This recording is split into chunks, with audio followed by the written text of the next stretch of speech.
Jail डालकर गूंगे पेरे गुलाम बनकर बैठे हैं और इस देश का भविष्य नौजवान है, विद्यार्थी है, उनको एजुकेशन नई पॉलिसी लागू करके इस देश में वापस मजदूर बनाने का काम वो लोग कर रहे हैं। इनके खिलाफ आज भारतीय विद्यार्थी मोर्चा, जो कि इस देश में मनुवादियों के संगठन है, एनएसयूआई, एबीपी, कम्युनिस्टों के संगठन, वो इन मुद्दों पे आवाज नहीं उठा रहा है। लेकिन केवल भारतीय विद्यार्थी मोर्चा इस देश का एक ऐसा संगठन है जो इन विद्यार्थियों के मुद्दे पर इस देश की हक और अधिकार की लड़ाई लड़ते हुए आज जंतर मंतर पर यह आंदोलन कर रहा है।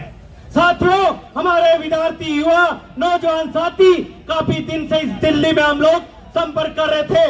इस देश के गूंगे बुरे और इस देश का तड़ीपार और चौकीदार की सरकार ने इस दिल्ली के जेएनयू, टीयू, अंबेडकर यूनिवर्सिटी में बहुत बड़े तरीके के प्रोपोगंडे किए हैं। जब हम लोग जनसंपर्क कर रहे थे तो उन लोगों ने हमारे लोगों को, स्टूडेंटों को रोकने के लिए आई कार्ड की व्यवस्था लागू कर दी कि आप यदि जेएनयू के स्टूडेंट है, आप टीयू के स्टूडेंट है, आपके पास आई कार्ड है तो यहाँ के स्टूडेंटों से आप संपर्क कर सकते हैं, बाकी नहीं। उनको पता है इस दिल्ली में कुछ होता है तो पूरे देश में हलचल पैदा होती है। और भारतीय विद्यार्थी मोर्चा कोई एरे गेरे नत्थू खेरों का संगठन नहीं है।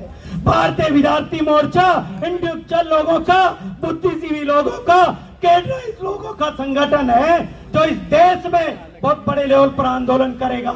और यदि JNU, TU, Ambedkar university, Jamia Millia में भारतीय विद्यार्थी मोर्चा स्थापित हो गया तो वो समय दूर नहीं है कि जो हमारे विद्यार्थियों को एनएसयूआई, एबीपी अपने पाखंड विश्वास राष्ट्रवाद के नाम से गुमराह करती है।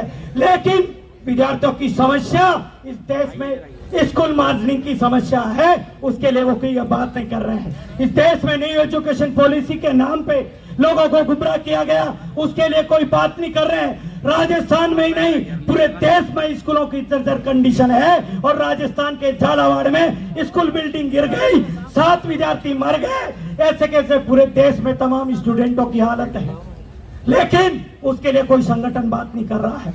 मैं भारतीय विद्यार्थी मोर्चा छात्रावास संघ का राष्ट्रीय अध्यक्ष होने के नाते मैं कहना चाहता हूं कि इस देश में 1100 छात्रावास है और उन छात्रावासों की जर्जरी हालत है, उसके लिए कोई बात नहीं रख रहा है। इसलिए मैं कहना चाहता हूं कि तमाम जो छात्रावास है उनको नवीनीकरण के नाम से प्रोपोगंडा करके केवल छात्रों को 2200 रुपए महीने के दिए जाते हैं। 2200 रुपए में उसका कोई गुजारा नहीं होता, रूम रेंट पे नहीं मिलता। इस तरीके के तमाम प्रोपोगंडे किए जा रहे हैं। उसके लिए इस मंच के माध्यम से मैं आगाह करना चाहता हूं कि भारतीय विद्यार्थी मोर्चा, युवा मोर्चा, बेरोजगार मोर्चा, तमाम युवाओं के संगठन इस देश में आंदोलन करेंगे। और यदि समय रहते सरकार विद्यार्थियों के मुद्दे पे, बेरोजगारी के मुद्दे पे अपनी बात और हमारी आवाज को नहीं मानेगी तो उसके लिए आगे की रणनीति बनाई जाएगी। आज मुझे बोलने का मौका दिया, इसके लिए बहुत बहुत धन्यवाद।